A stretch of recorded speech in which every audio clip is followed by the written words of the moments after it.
Did Trump just bring back segregation? Here's what people are saying. Thank you, Donald Trump.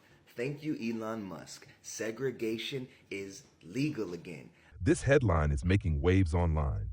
The Trump administration just removed explicit bans on segregated facilities from federal contracts, and people have a lot to say about it. Some think it's just bureaucratic cleanup. Others see it as a rollback of civil rights. So what's really happening? Let's break it down. Thank you, Donald Trump. Thank you, Elon Musk. Segregation is legal again. Ladies and gentlemen, this is the best news that our people have ever received. You see, Martin Luther King led us into a burning house. Martin Luther King led us into situations where we never should have been in the first place. Imagine fighting for this country, going through everything that our people have been going through, just to be able to eat at their restaurant, just to find out that the food isn't seasoned. Oh my gosh. Ladies and gentlemen, segregation is a beautiful thing. If you don't know about Black Wall Street, if you don't know about Five Points, Denver, if you don't know about Mound Bayou, Mississippi, then you don't understand that when our people are segregated away from them, when we're just doing our own thing within our communities, within our people, we succeed. Why is segregation a good thing? Because the NBA segregated. Matter of fact, segregated with the owners too. Segregation. All black athletes can only be under black owners. If your team has majority black people, sell it to somebody that's black. Segregation, right? The NFL, majority black. Segregation. Get everybody else out of there. That's our league. Bad NBA, our league. NFL, our league. Y'all want segregation so bad? Hip hop, fashion, culture.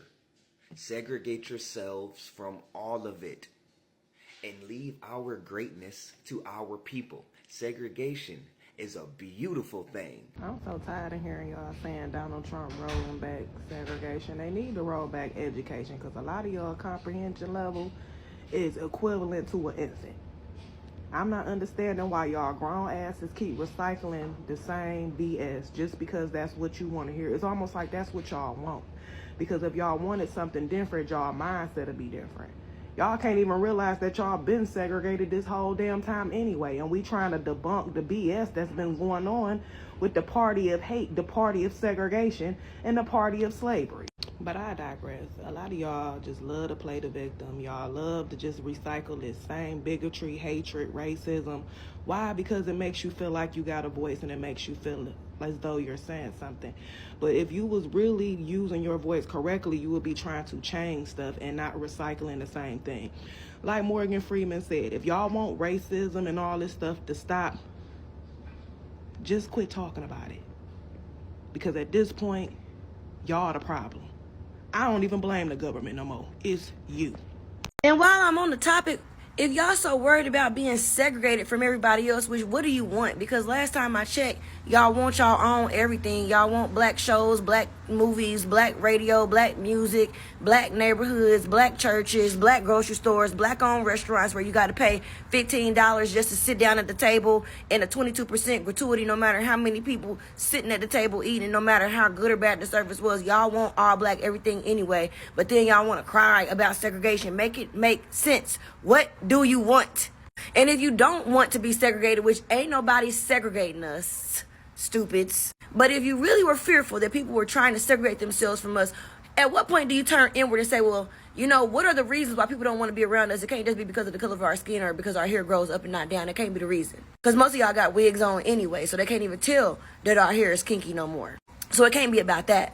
Perhaps it could be about the fact that everywhere we go, we somewhere loud and obnoxious. It might be about the fact that our kids, no matter what school we send them to, our kids seem to be at the bottom of every single school we send them to. Our kids seem to be overrepresented in special education. Our kids seem to be overrepresented in suspensions and expulsions. Perhaps the issue is with the fact that 60-something% of our babies are born out of wedlock. Perhaps there's an issue with the black communities. You look around, you see more liquor stores and check cashing places than banks and grocery stores. And everybody seems to be okay with that because they keep on living there. Somebody's selling the drugs, somebody doing the drugs. I see crackheads and dope fiends all day long. And I also see the ones supplying and serving them. Let's be for real. Somebody's doing the shooting and the killing in the communities. Somebody's doing the making the babies and leaving them. Somebody's failing to teach their kids how to read. Somebody's failing to teach their kids how to articulate themselves, how to behave in public. We have some issues within our community that need to be worked out, but y'all would rather just blame white people for everything and be mad at white people for not wanting to be around us when we actually could straighten some things out ourselves. But y'all just gonna call me a coon and a whatever for trying to tell y'all what to do. And that's exactly why I tapped out. I ran a school. I created this whole school specifically for black kids in the hood, to take them out of the country, to show them something different, to expose them to a better world. And what they do, what did their parents do? Tear it up. So I tapped out. I don't even care no more. But me and my black child and my black child's black daddy are going to figure it out. We're going to get it right. Ain't nobody going to subjugate us. Ain't nobody going to feel the need to segregate themselves from us, because we are necessary, we are needed, we are appreciated, we are valued, and we are our authentic black selves the whole time. So, some people are saying this weakens protections, while others argue the Civil Rights Act still makes segregation illegal, so it doesn't actually change anything. But here's where it gets tricky. The biggest concern here isn't whether segregation is suddenly legal. It's about the message this sends. Removing explicit protections could make it harder to enforce anti-discrimination rules in federal contracts. And this isn't happening in isolation. Trump's administration has been rolling back a lot of DEI, diversity, equity, inclusion policies. So is this a real step backward, or is it just political noise? Let me know what you think in the comments. Like, subscribe, and stay tuned for more breakdowns on trending political stories.